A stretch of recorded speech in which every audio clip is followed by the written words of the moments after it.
Good afternoon, this is Nicholas from Gandora Gaming, and I bring you all my Nami deck profile 2023 post Pillars of Strength. Before I go into this, I do have a couple announcements.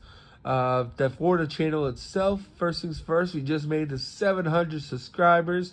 Let's go! It would be a lot more louder right now, but I'm sick as a dog, so my voice can't really go that much higher. But yeah, we just made the 700 subscribers. I made a whole video going over my thanks and love, but I feel like I'd be upset if I didn't talk about it again. And I feel like because we made it to 700 subscribers and we're so close to 1,000 subscribers, I want to up the ante on my channel production. So that's what I'm going to do. You should expect two videos a day now, one for One Piece and one for Yu-Gi-Oh! I noticed that I would post like a lot of Yu-Gi-Oh! All at once, and then I'll post a couple of One Piece, and then I'll post a lot more Yu-Gi-Oh! And then sometimes, like right now, I've posted like a shit ton of One Piece and not a lot of Yu-Gi-Oh! And I'm going to change that today. So today, starting today, I'm going to try to make an effort to post 2 videos a day. That being for One Piece and for Yu-Gi-Oh! And then we will see how that goes from here. So expect a Yu-Gi-Oh! Video later today. But for now, this is my video on Nami. So now that the channel announcement's out of the way, let's get straight into this. So first things first, we have Nami, who is our leader.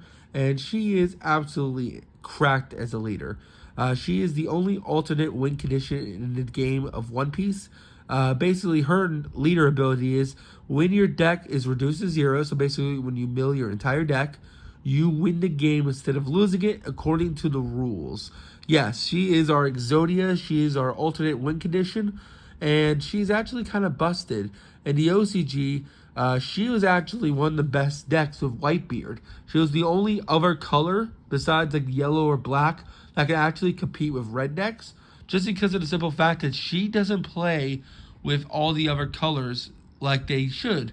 Every other deck is trying to reduce your opponent's life to 0 and then kill them. This deck does not care if your opponent's life goes to 0. It doesn't care if it takes 1 life from your opponent. This deck's whole gimmick is to mill itself until it has 0 cards in deck in order to win through the alternate win condition. And because of that, and because there are so many great ability to basically block your opponent from attacks with counter cards in blue, and so many powerful draw cards in blue itself, Nami was actually one of the best decks in the OCG, so to the point they actually had to hit a card, and she's the only blue card on the ban list. Now, she herself isn't, but a blue card known as Karabi is. I went over my ban list video with Whitebeard cards. I shortly went over Karabi. Karabi helped you draw 2 multiple times with another card. It was a really cool 2-card combo where you have 1 card on the field, and because you had that card on the field, for the cost of like 1 Dawn, you would draw 2, and then you just kept recycling to the point that you milled your deck within like 5 turns. Now, you can't do that nowadays, now that card's banned, but she still has the ability to mill really well, and she is still a very powerful rogue deck in this format in the TCG. We never really got her full power because they nerfed her in the OCG as a worldwide ban list instead of a OCG ban list. So they don't do what they do in Yu-Gi-Oh! Where the OCG has its own ban list and the TCG has its own ban list. No, the OCG gets their ban list and it affects the entire world. So this card was banned before we even had a chance to play with it, which makes sense because it was an evil card, and I'm kind of glad this card wasn't in the meta. But that's not the only thing Nami does besides her alternate win condition, because she does have another effect. When 1 Dawn on her, this leader attack deals damage to your opponent's life, you may trash 1 card from your top of your deck.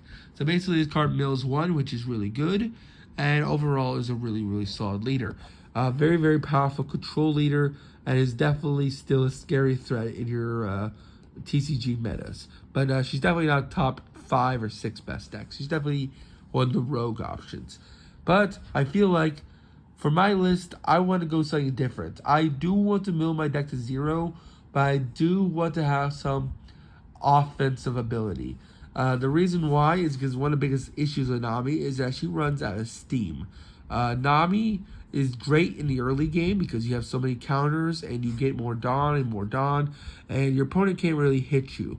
But once they summon out bigger monsters and you only have 10 Dawn to yourself, you're not really spamming the board like they are. It's really hard for you to ultimately grind them out when you're not killing their monsters. So for that reason and that reason especially, I am playing Nami with some powerful monsters in order to help us fend off our opponent. That first powerful monster and our boss monster that we are playing is Sir Crocodile. Now, this Crocodile in particular, the 7-drop, is actually seen multiple play in other TCG decks. So this Crocodile is usually played in blue-purple Crocodile decks. And the reason for that is because this card has a very, very powerful ability. Basically, not only is he a 1,000 counter and he is 7,000 attack, but he has this ability. For one, if this card attacks an opponent's life, it banishes their life, which is really, really good. But that's not the only part. The part is, if you give this character 1 Dawn, give blue events in your hand -1 costs. So as long as this guy has Dawn on him of 1 Dawn, your event cards, which Nami is full of, become cheaper, which is amazing. You play a lot of 1, 2, and 3 counter cards in your deck, basically meaning that this card reduces their levels, reduces their cost. So 1 cost event cards becomes free. You don't need Dawn at all. 2 event cards become 1 Dawn, and 3 event cards become 2 Dawn. It's a very, very powerful effect. So sometimes you don't even want to swing with the Crocodile. You kind of just want to ultimately sit on him and ultimately let him make your events cheaper so that you can use your Dawn to kill your opponent's monsters with the Nami and ultimately put pressure on them that way.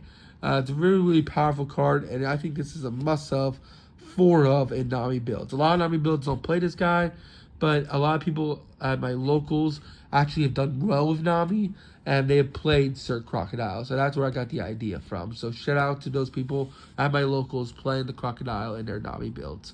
Next, we have Zeph. Now, Zeph is the actual boss monster in the list because Zeph is actually part of the Nami archetype. Zeph is absolutely insane because this card is also your heavy hitter. Not only does he have a 1,000 counter, just like our boy, but he's also only 5 costs, so that's also great. But he also has some really, really great effects. With 1 Dawn on him, if he deals damage to your opponent's life, you may trash the 7 cards from the top of your deck. That is absolutely amazing at thinning out your deck. The fact that he trashes 7 cards basically means, hey, you are thinning out your deck to the point that you are going to win the game. You have so many draw cards in your counters in so many ways to protect your life that if this card actually hits your opponent's life and you mill 7, it could be a game ender. And it is definitely a very, very scary card. Also, on play, return 1 character with 3 or less cost to your opponent's hand and trash 2 cards to the top of your deck. So on summon, it already trashes 2, so it pays for itself. Also, it returns a 3 or less cost to hand, but it returns a blocker to hand, which is really, really strong. And overall, a really great card in the format. So, must-have in the deck. Next monster we play is Bellemere. Bellemere is an amazing monster that we play. Bellemere is basically a mini Zeph. 1,000 counter, 5,000 attack, level 4. If this card deals damage to your opponent's life, trash the 7 cards to the top of your deck. And then if this card is KO'd, so if your opponent kills this card, trash the top 3 cards of your life. Not your life, of your deck. Really, really great card. This card's a lose-lose situation once this card hits the field. Because once it hits the field, if they kill it, you're still milling 3. If they don't kill it, then this card's going to keep swinging at their life, swinging at their characters, and ultimately putting pressure on them, because if this card ever hits their life, you're milling the same amount as Zeph, which is absolutely terrifying. A lot of people cut Nami in their list, cut Bellemere from their list, but I think that's insane. I think Bellemere is one of the best millers in the game, and yeah, Zeph plus Bellemere putting threats on the board is definitely very scary. And I feel like a lot of decks just want to play a lot of counters, which we are, but at the same time, you do need monsters to contest their monsters, and nothing's better than a Bellamere and a Zeph and a Crocodile, in my opinion. So that is it for our big monsters. Everything else is a 1 cost or less. So let's get straight into that. All right, so I spoke too soon. It turns out she's a 2 cost. I just always assumed she was a 1 cost because she's a 0 attack. But we are playing for Nojikun. Now, Nojikun is a great card for also dealing with your opponent's cards. Just for the simple fact that on summon, if your leader is Nami, return one of your opponent's characters with a 5 or less cost to their hand.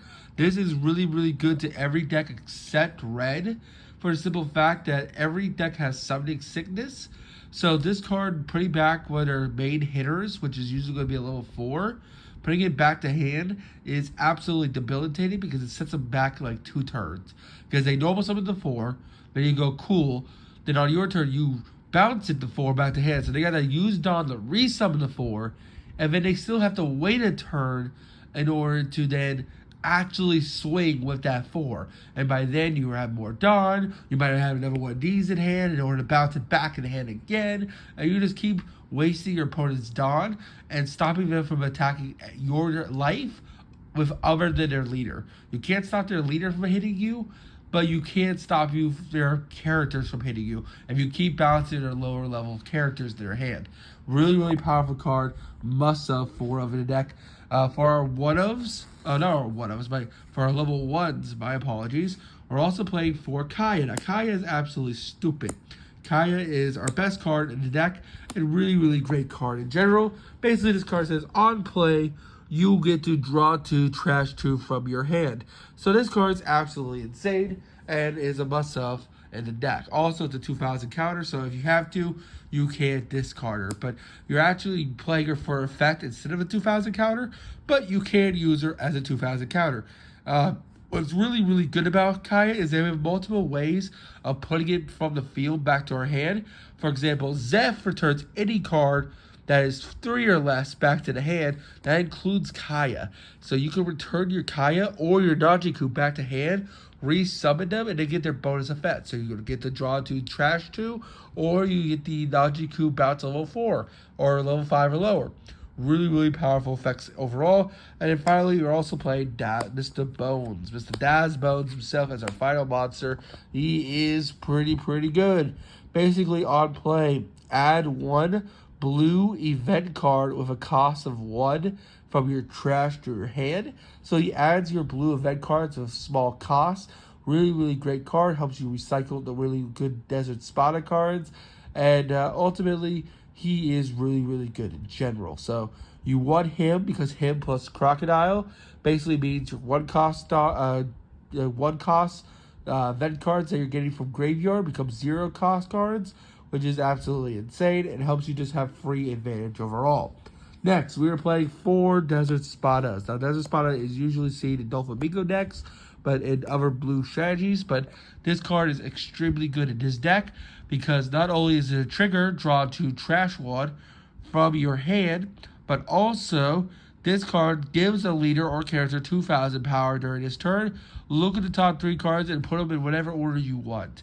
That is extremely good since you're drawing and searching so much in this deck that this card basically says, hey, stack the deck however you want, and then you can draw into it, which is really good. It's a must-have for the deck, especially if it's in your life, because that draw 2 trash 1 is extremely good, and you don't have to worry about wasting it as an event, as a trigger, because you can always get it off Mr. Daz Bones in the graveyard.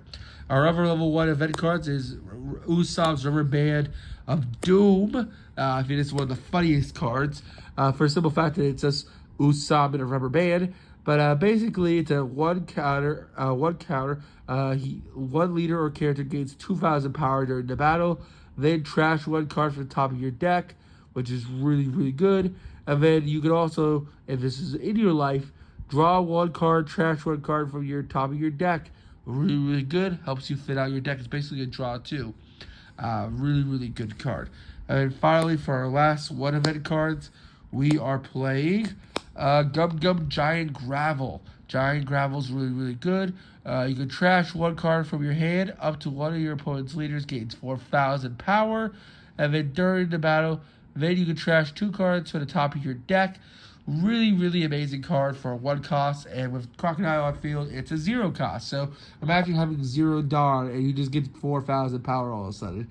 And not to mention, Dad's Bones can add this back to hand, which is really, really good.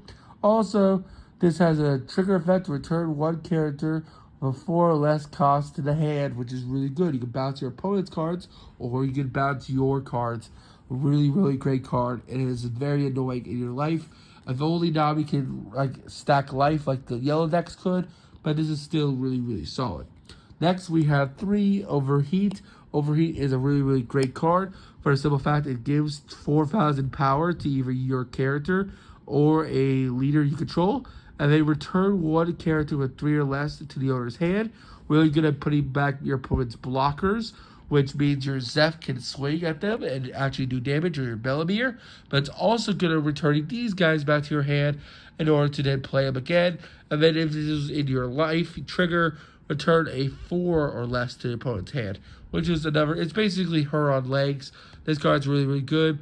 But most likely you're going to keep it in hand just so that you get that 4,000 power, which is insanely good. Not to mention, with Crocodile, it's 1 cost, so with 1 Dawn, you just literally bounce the card and you gain 4,000 power, which is absolutely insane.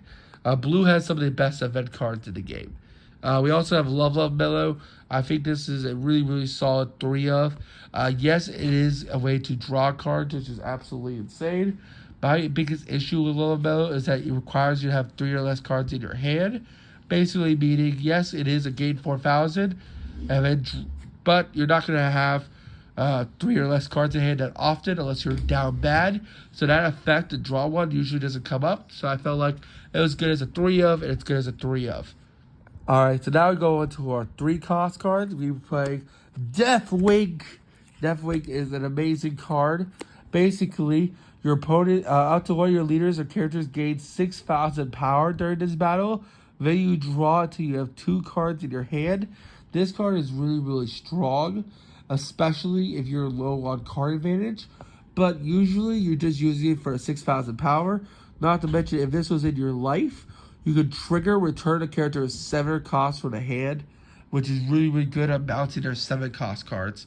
A really amazing card overall. And then finally, we are also playing Sanji's Paleth. This is just pot of greed for the deck. This literally is a 3 cost that says during the main phase, draw 2. And this is in your life. Hey, cool, just trigger, draw 2. Really, really stupid card. Crocodile makes it a 2 cost. Why not play it? Really, really good card in general. It's basically her without the downside of discarding.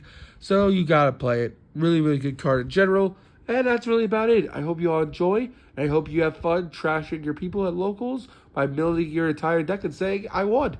But that's really about it. Hope you all enjoy. Don't do anything stupid. And I'll see you on the next one. Bye-bye.